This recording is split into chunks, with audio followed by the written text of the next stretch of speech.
আচ্ছা ললিতাস, আমি যে তোর খোঁজ নেওয়ার অজুহাতে তোকে বারংবার ফোন করে তোর পড়ার ডিস্টার্ব করি, সেটা কি তুই বুঝতে পারিস?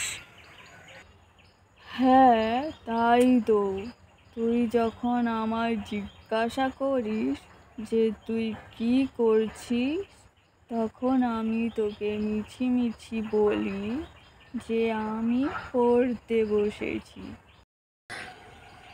তার মানে তুই আগে থাকতেই সব পড়া কমপ্লিট করে রাখিস?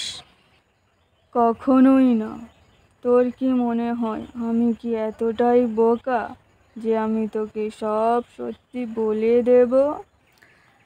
সেটা অবশ্য ঠিক, কারণ আমরা তো দুজনেই কম্পিটিশনে কুটনামি করি। আচ্ছা ললিতাস, তোর যে 4টে সেমিস্টারে 4টে আলাদা আলাদা বয়ফ্রেন্ড ছিল, তুই তো আমায় বলিসনি।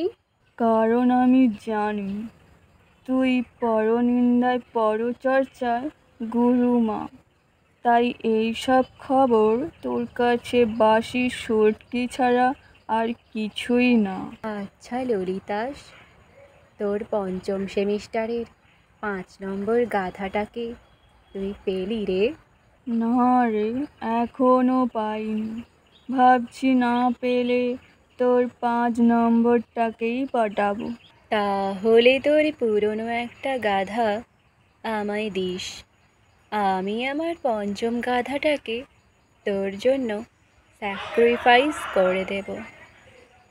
দেখা হচ্ছে পার্ট 2-তে।